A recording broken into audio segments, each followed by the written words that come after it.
김동충 차장께서는 시장 지금 어떻게 전망하고 보고 계십니까? 일단 그 악재에 대해서 말씀을 드리자면 네.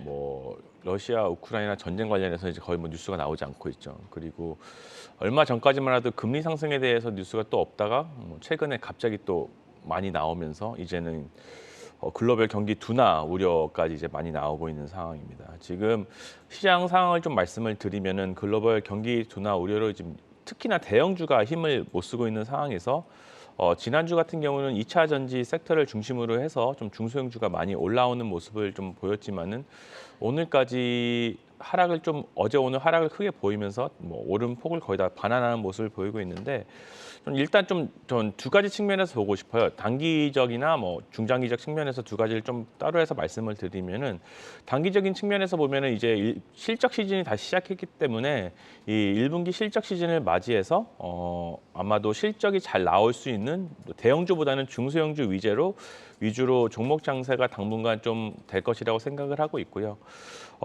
중장기적인 측면에서 보면은 대형주가 훨씬 더 유효하다고 보는데 현재 악재들이 보면은 계속 비슷한 악재들이 반복을 하고 있는데 이런 악재들이 해소될 때까지 좀 시간이 필요할 것 같고 네네. 이런 부분에서는 지금 대형주 같은 부분은 중소형주와 다르게 좀 많이 아직도 눌림목 구간이 있다고 생각하기 때문에 저점 매수를 통해서 인내심을 갖고 좀 기다리는 전략이 바람직하다고 생각을 하고 있습니다. 지금 가장 큰 이벤트는 5월 달에 있을 FOMC에서 50pp를 올리는 게 거의 기정사실화가 되었는데 시장에서는 그것보다 훨씬 더 많이 올릴 수도 있지 않나 이런 걱정까지 지금 하고 있거든요. 이런 게 확실하게 나오기 전까지는 변동성이 어쩔 수 없이 클 것으로밖에 안 보이고요. 중소형주 주들도 계속 순환매가 이루어지기 때문에 올라가는 종목을 좀 조급하게 따라가시는 것보다는 네. 좀 인내를 갖고 기다리시면서 좀 저점 구간에서 사고 좀 오르시면 팔고 이런 쪽으로 때를 기다리면서 좀 배틀을 짧게 잘고 하시는 게 좀 맞을 것 같아요. 반복해서 말씀드리지만 대형주 같은 경우는 좀 부진하라도 그러니까 하반기에 경기 기대감이 좀 높아지게 되면은 주가 복원이 가능한 만큼 좀 인내심을 갖고 기다리는 게 맞다 말씀을 드리고 싶습니다. 김동천 차장님하고는 KT 얘기를 좀 하고 싶은데 저희가 이렇게 시장이 좀 안 좋을 때 금리 상승기 얘기 나오는 게 경기 방어주들 얘기를 많이 하잖아요. 그러면 통신주고 통신주의 대표적인 게 KT. 최근에 많이 올라서 지금 고점 부분에서 주춤주춤 하고 있단 말이죠. KT 어떻게 보고 계세요? 일단 말씀을 드리고 싶은 거는 네. 말씀하신 것처럼 통신주가 경기 방어적 특성이 있기 때문에 이런 시장에서 좀 잘 방어를 하는 측면이 있죠. 미국 시장에서 보면은 좀 특이한 점이 미국 시장에서도 지금 성장주, 테크주는 굉장히 좀 최근에 급락을 많이 하고 변동성이 큰 상황이 있지만은 반대로 텔러스라든지 이런 통신주들은 매일 최고가를 경신하는 모습을 보이는데 굉장히 좋은 모습을 보이고 있어요. 이런 거를 비교해 봤을 때 국내에서는 좀 KT가 좀 비슷한 모습을 보이지 않나 생각을 하고 있는데요. 22년 실적 지금 전망을 보면은 10년 만에 5천억대 영업이익을 돌파할 것으로 지금 예상을 하고 있습니다. 10년 만에 5천억대를 지금 돌파를 하는 겁니다. 그럼 굉장히 네. 어떻게 보면은 브레이크스루라고 볼 수가 있겠는데요. 이런 실적에 대한 거는 첫 번째로 통신주들은 마케팅비가 굉장히 어떻게 보면 가장 큰 리스크였는데 최근에 KT 같은 경우는 마케팅비를 매출 대비 16% 수준으로 지금 유지를 하면서 이런 실적을 낼 수가 있었고요. 그리고 2022년 지금 지난 2월 기준으로 5G 보급률을 보면은 통신 3사 중에서 KT가 거의 한 48% 정도로 20개월 연속 1위를 하고 있습니다. 또 5G 신규 유입이라는 거는 또 5G 요금제가 어떻게 보면 좀 더 LTE보다는 단가가 비싸기 때문에 네네. 실적 개선 부분이 있고요. 올해 지금 상승 여력을 보더라도 거의 19%로 다른 통신 업종을 비교해서도 지금 상승률 1위입니다. 이렇게 말씀을 드리면 너무 많이 오른 거 아니야? 이런 부분에서 좀 걱정을 하실 수가 있는데 지금 전문가들은 보는 거는 주가 상승에도 불구하고 실적 상승의 개선폭이 훨씬 더 크기 때문에 지금 오른 주가의 흐름폭보다도 더 오를 수 있는 상승 모멘텀이 있다고 보고 있고요. 네. 게다가 KT는 KT만의 통신업 사업 외에 K뱅크 예를 들어 진이 이런 자회사들도 지금 IPO를 대기하고 있거든요. 이런 부분에서 어떻게 보면은 충분히 상승 버퍼를 받을 수 있기 때문에 이런 추진 과정에서 기업 가치가 계속 상승될 수 있지 않나 이런 부분이 있기 때문에 좀 오늘 준비를 했습니다. 이게 지금 36,500원이란 말이죠. 주가가 거의 최고가 37,000원에 가까운데 그러면 여기 돌파해서 더 간다는 말씀이시잖아요. 목표가는 어느 정도까지 저희가 세워야 돼요? 이게 좀 쉽지는 않은데 네. 기본적으로 또 단기적으로 좀 보는 것보다 말씀드린 것처럼 통신주 같은 경우는 경기 방어적 특성이 있기 때문에 단기적보다는 중장기적으로 보는 게 맞다고 보고요. 네. 기본적으로 지금부터 한 10% 정도는 더 갈 수 있지 않나 뭐 그렇게 생각을 하고 있습니다. 그럼 오늘 오전에 나온 뉴스 중에 삼성 디스플레이가 OLED 관련해서 투자를 많이 한다 올해 4조 원 시설 투자한다라는 얘기가 지금 나왔거든요. 중소형 OLED에 올인하겠다. 이것과 관련해서 그러면 당연히 소재나 장비주들에 좀 영향이 있지 않을까요? 김동천 차장님, OLED 관련해서 좀 점검해 볼까요? 예, 삼성 디스플레이나 LG 디스플레이나 어쨌든 디스플레이 공급망에서 어쨌든 가장 상위에 있는 업체인데 이런 업체들이 투자에 대해서 발표를 하면 실제적으로 더 수혜를 받는 거는 앵커님이 말씀하신 것처럼 소재나 장비 쪽 OLED 관련 업체들인데 네네. 제가 가장 항상 관심 있게 보는 거는 그 OLED 중에서도 뭐 예를 들어서 뭐 이녹스 첨단 소재라든지 일단 다들 OLED 관련 소재들이 지금 실적이 좋을 것으로 예상을 하고 있는데 이런 부분에서 1분기는 원래 좀 약간 비수기인데도 불구하고 가격 흐름을 보면은 비수기인데도 불구하고 전혀 지금 눌리지 않았다고 저는 보고 있거든요. 최근 네. 주가를 보더라도 계속 반등한 이런 시장에서도 반등하는 모습.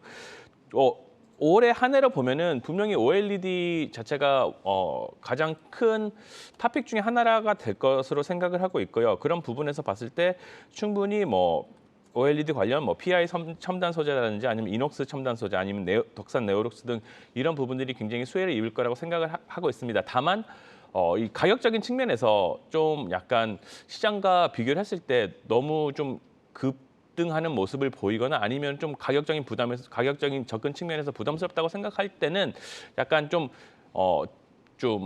바로 들어가기보다는 약간 인내를 갖고 좀 기다렸다가 좀 변동성을 네. 바꿔서 주가가 좀 하락을 할 때 접근하는 게 좀 더 맞지 않나 싶고요. 꼭 항상 바라보셔야 될 게 실적 부분에서 이 OLED 업체들 중에서도 실적이 더 뛰어난 업체들이 또 따로 있습니다. 그런 부분에서 염두하셔가지고 OLED 쪽은 보시는 게 좀 맞지 않을까 말씀을 드리고 싶습니다. 바로 반도체 테스트 소켓 업체인 ISC입니다. 1분기 호실적을 발표한 후 연일 좀 강한 상승을 보이고 있는데요. 보통 실적 발표 후 차익 매물이 나오는 게 아니라 오히려 오늘은 외국인 수급도 붙으면서 더 강한 상승세를 보이고 있는데요. 지금 좀 수급이 붙고 있는 것 같은데 다시 이렇게 신규 진입해도 괜찮을까요? 김동천 차장님.